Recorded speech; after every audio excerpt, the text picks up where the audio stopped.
Welcome back to Fox 5 Amplified. Evan Leak is with us today. We're going to talk about a story that recently aired about a woman who was really saved by a person she didn't know at a Golden Knights game in early December, and how it all came together, and they got back together in the end. But let's start back at the beginning. They go to the Golden Knights Blackhawks game, this woman and her friend, and then what happens? Yeah, it really just chaotic and kind of out of nowhere. So Jeannie and Linda, they were at the game on December 2nd. Chicago was in town.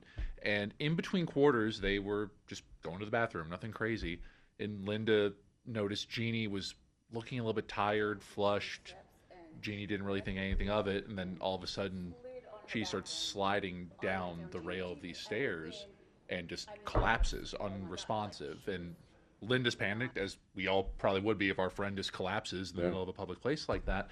And a couple, feet away, there happened to be this woman, Susie, who was just at the game with her husband. Her husband pointed out that someone was on the ground. She's a nurse here in town, so just instincts kicked in. She sprang into action, started doing CPR on Jeannie while waiting for actual on-duty medical personnel to arrive.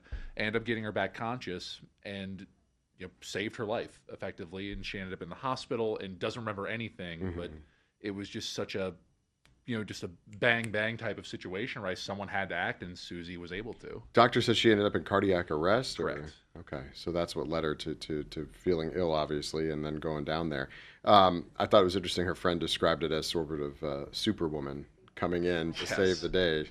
Well, it's kind of what it seemed like, of where just it seemed almost immediately she was truly, Susie that is, right place, right time to be able to render aid. And I'd asked her, have you ever had to do anything like this? And she said no. I mean, you think you're, in the medical field, you're used to being with this team in an ER or an ICU or what have you. She's doing all this on the fly on her own, just trying to help.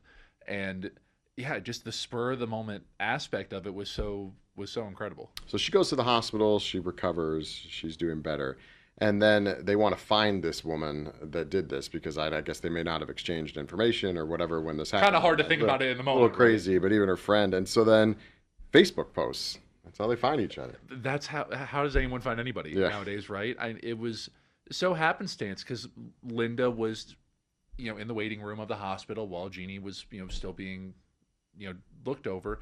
And she's panicked because she's the one that's seen everything start to finish, right? So she's just kind of sitting around, I think, a bit anxious. So I think she just took to Facebook. There's a specific, I think, Golden Knights page or fan page that she happened to post on. And she said, whoever saved my friend in between, sections 4 and 5, thank you. And then Susie happened to be, I think, at a book club a couple days later, and one of her friends mentioned this post. And she was like, wait, really? Because she was trying to figure it out, too. The most that she had gotten was reaching out to the community ambulance, the one that actually took Jeannie to the hospital. And they just told her that we know that she was responsive when we got to the hospital, but that's all we knew. Yeah. And that's as much as she much as she knew until figuring out the post. Like, well, find the post. Like, she got very animated because she wanted to be able to find Jeannie again, and was able to find the post. They exchanged numbers, and it just kind of took off from there. Now, I know in the story you meet them. The three ladies are having champagne, celebrating life. This was just a few days ago when you shot this story. Was that the first time they had gotten together? Yes, that is the first time they were all back in person since that night. Now, a little bit over 6 weeks ago, and it was emotional. I mean, we got there. Well, you mentioned the champagne. They had glasses poured right when we got there, and Susie, the nurse, comes in, and just this emotional embrace from everybody. I mean, you could tell that they were excited, but they didn't quite know how to feel, especially Jeannie. I mean, because this was such a out of body experience for her. So you think they're going to become, a trio of friends now, or? They told me as much. I think they were trying to plan some hiking trips or something coming up. But it was incredible, just the connection that was fostered through such a quick instance, but obviously life-saving. I mean, Jeannie, 72 years old and fairly active in general. Doctor said if she didn't lead an active lifestyle or wasn't as good a shape, she wouldn't have made it anyway. And I think through something like that, you build that connection. I mean, for her, subconsciously, she felt like she was being taken care of, and she got to meet the person that was quite literally a difference between life and death for her. And I know that the day that all this went down, her jersey kind of got messed up or Yes. cut up because, I mean, they have to do that sometimes when they've got to do CPR and other things. And so they were able to replace it. Well, it was so sweet because the interview was wrapping up, and I was asking for like final comments, and Susie's like, "Actually, I had a gift," so I grabbed it, and it was just in this black bag, and she handed it to her fresh gold night jersey because, to your point, it got torn up, cut up because they were trying to make sure to get proper CPR done. So it was a nice little round out moment for that too. And they stayed long after we left to have lunch and do everything. But it's one of those stories of where you don't hear about it very often. And it could have gone so differently. So many things had to go right with this, and what could have been us talking about someone losing their life is now finding new life and new friendship through this. You talked about not hearing stories like this that often. How did this story come about for us here at Fox 5? So that was kind of the funny thing. So, a couple weeks ago when we were trying to set it up, one of our bosses came over to me and said, "Hey, we think we have a story for you." Mm-hmm. So I called the number that had called us. Turned out it was Linda's mother who had reached out to us. And I'm chatting with her Thanks, for a Linda's couple mom. minutes. Yeah, thank you. Shouts to mom. And while I'm on the phone with her, Linda walks in. So so her mom just hands her phone to Linda, of where she's like, "Linda, the news is here. They're on the phone. I'm on the phone with the news. They want to talk to you." And then just pass the phone to Linda.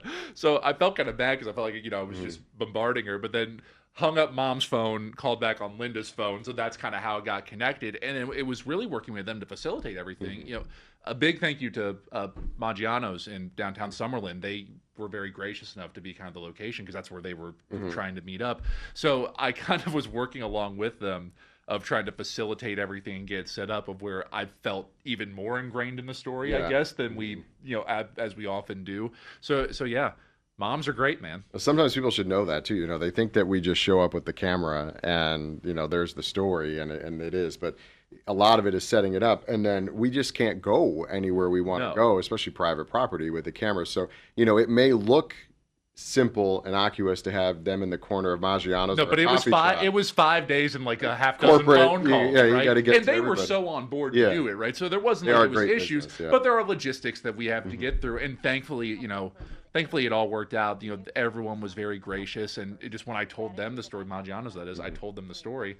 They were like, "Yeah, why wouldn't we want to be a part of highlighting this, right?" Here. Yeah, and I've actually worked with them on other stories. They are great. Okay, so now they're all good friends, and they'll probably be hanging out. Maybe they'll be going to a Golden Knights game together. Yes, I think so. Well, they have to keep the nurse in tow now, just to make sure anything doesn't happen. Well, because Jeannie did have a defibrillator put in, so she now has some support, for if anything happens again.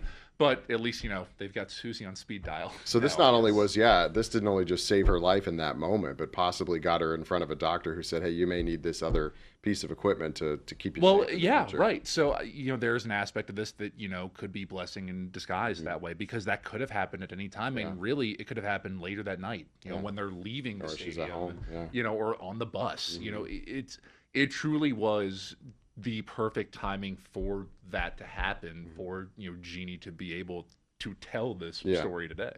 All right. Well, if you want to see Evan's full story, it's fox5vegas.com. Just find the story, click on it, and you'll see the finished product of what we're talking about today.